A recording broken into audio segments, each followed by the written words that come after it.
What's going on? Jake here with Uncommon EDC, and today I'm checking out another soft wallet, this time from Garage Built Gear. This is the Tchotchke wallet, and I picked this up over on Blade HQ for $30. And surprisingly, I ordered this 8 days ago at the time of filming, and it's still available on their website, so hopefully by the time this goes live, which is just a couple hours from now, they'll still be available for those who want to grab them. But really cool soft wallet from them. $30 I think is a pretty fair price. I got this in the Typhon pattern, which I think is the same as Cryptek. I've definitely seen Cryptek pattern before that looks pretty similar. I'm not 100% positive that they're interchangeable. It might just be brands in terms of that naming, but it looks pretty similar to me.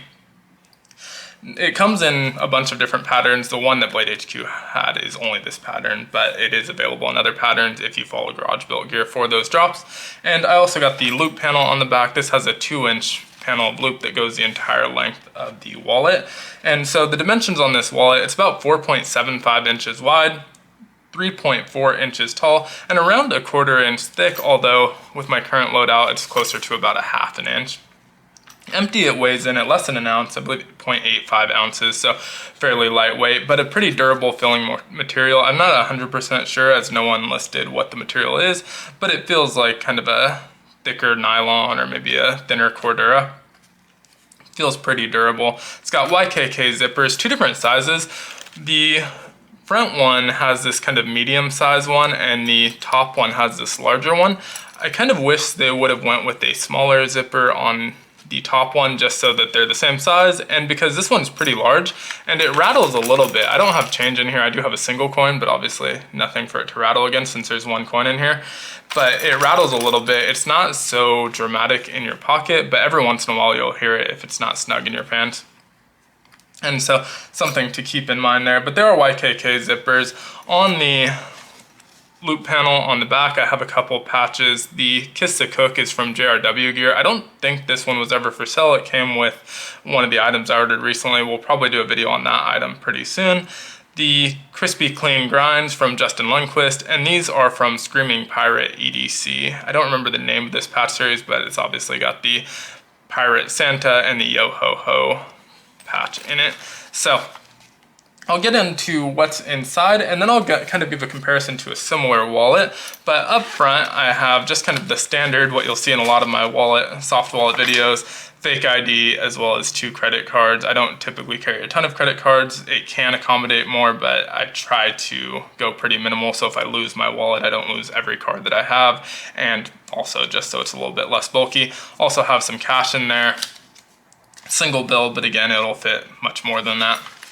And then the last item in the wallet section is a coin. Instead of regular change, I went with the challenge coin. This is again Justin Lundquist, the Dirty Hands Clean Grinds coin. So pretty cool coin from them. And that's it in the front pocket. The way they recommend you use it is using this front pocket for cards, folded cash, and that sort of thing. And then this back section or middle section, they say for pocket jewelry or other tchotchkes, which is where they got the name Tchotchke. No back pocket, so just the center pocket, which I like because it gives you more room to put stuff in without having to contend with just like an empty dead space up here. So this front pocket is everything you see and down. It doesn't go upwards like the Data Crew Small Fry that I did recently, but the back pocket, you have full access to the entire pouch. The only problem is the way that it's sewn in, it doesn't open as wide as the front pocket. And so some items, if they're about the width of the pouch, you have to kind of curve in or manipulate how you put them in so that they go in and out, but they will fit with plenty of space. So first item up top is the pocket pen. This is a cheap pen that is pretty compact, flips out to full-size pen, and they come in all kinds of colors. They have some in better materials and a lot in this material, but they're relatively cheap to pick up, and you can usually get them in a multi-pack for even cheaper. And to write on, I have the Write in the Rain. This is a credit card one. Again, they sell these in packs, either on their website, on Amazon. I know Gondek EDC has a bundle that you get a pocket pen and the Write in the Rain notebook with one of their pouches, and so couple different options for picking those up. I'll try and put some links in the description for those if you're interested in grabbing them. And then the last item, I went a little bit different. is the Grim Workshop Lockpick and Escape Kit. This was their recent Kickstarter. You got a bunch of cards. You could either order one or all of these, so I picked up all of them on the Kickstarter. I'm guessing when they release, they'll be a little bit more pricey, so I don't know. I'm not going to mention the price because I don't know what they're going to be listed at. But you just get a bunch of these cards around escape and evasion type thing. So a lockpick hook card, a lockpick rake card, a bypass card, and a escape and evade card that has like handcuff shims and lock shims and that sort of thing. So pretty cool thing from them. I'll probably do a separate video on this at some point, but that fits in there pretty well. It's a relatively large tin and fits in that main pocket pretty well, but again, you do have to kind of manipulate how you put it in there so that it'll go in. It won't go in straight up and down, even though the pouch is plenty wide to accommodate it because of the formation of that zipper. I don't remember if I mentioned the loop panel on the back is 2 inches wide and goes the full length, so 2 inches by 4.75 inches. And to compare it to another recent pouch, I did a video on the Data Crew Small Fry about a week ago, and they're very similar, which is probably true of a lot of soft wallets. There's not a whole lot of innovation with soft wallets. They're going to have different zipper placement, different loop panels, and stuff like that, but they're all going to be pretty similar. You don't have a lot of real estate to work with different innovation on here. You might get 2 pockets, 3 pockets, or even 1 pocket, but they're going to be pretty similar. $30 for the Garage Built gear. I think they're $29 on the Garage Built gear website, but it was $30 on Blade HQ. $36 for the small fry, so you're paying a little bit more here. The material on the Data Crew is thicker. This one feels like a little bit of a thinner. Don't know if it's a nylon, polyester. It might be a really thin Cordura. It feels a little bit thinner, but also still feels durable. You get a little bit more comprehensive zippers on the Garage Built gear. The Data Crew has some really small YKK. They are both YKK, but these ones feel just a little bit more fragile because they're so small. Like I said, I think this middle one is kind of that Goldilocks zone where it's a little bit bigger, but not too big. So prefer the zippers a little bit on the Garage Built gear. In terms of size, they're almost identical. You can see the Data Crew is maybe a 1/4 of an inch taller than the Garage Built gear, but the Garage Built gear is maybe a 1/4 of an inch wider than the Data Crew, so pretty much the same, just you're getting more height on one and more width on the other. The loop panel on the Data Crew is about an inch larger than the Garage Built gear, so this one's about 3 inches tall, so a lot more patch real estate on this one.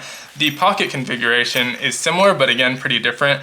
The Garage Built gear, it has this front pocket that only goes to the zipper, and so you don't get quite as much space as you do on the Data Crew, where this one above the zipper is all additional space. So you're still going to be putting kind of similar items in there, but if you wanted to put something taller, you can. You just kind of have to lift the zipper over it, and so it's nice to have a little bit of extra real estate there. Same thing on the back pocket. You have a little bit of extra space. It feels a little bit more usable on this top pocket just because you have nothing kind of blocking off this top 1/2 inch, but this one does have the same amount of usable space. It's just a little bit harder to access it. I think I prefer the top pocket a little bit, but again, you don't have as wide of a zipper opening, so you have to kind of manipulate how you put things in there if you're putting larger items. If you loaded it out similar to how I loaded out the Data Crew, if you watched that video, those were all smaller items where they would just slide right in here. You don't have to worry about the orientation when you're putting them in. And then the other thing I like on the Garage Built gear a little bit better is just the pattern on it. Obviously the Data Crew, this is the first one. They're gonna come out with other colors. They have the Wolf Gray out now. Once that sells out, I'm sure they'll continue doing other colors, but I prefer the Typhon pattern over just the plain black. The flexibility of this, it still feels durable enough and it's not as thick as the Data Crew. So it feels just a little bit thinner and more malleable, so it's a little bit more flexible, a little bit more give to it, but overall that's pretty similar. Don't really give the edge to either one there. If I had to choose right now, I would choose the Garage Built gear just because saving $6, I like the top pocket just a little bit more than the back pocket and the zippers on it a little bit better. But overall, can't really go wrong with either one. Both really great pouches at decent prices. Neither one's super expensive. They're both a little bit exclusive where they're hard to get. But right now, both of these are in stock, not this colorway, but you can get the gray version, or they're what they call the wolf color, and then you can get this Typhon on Blade HQ. So both available, but somewhat hard to get. They do sell out. But let me know what you think of this soft wallet down in the comments below. As always, be sure to like, subscribe, and hit the notification button. And I hope you have a great one. Take care.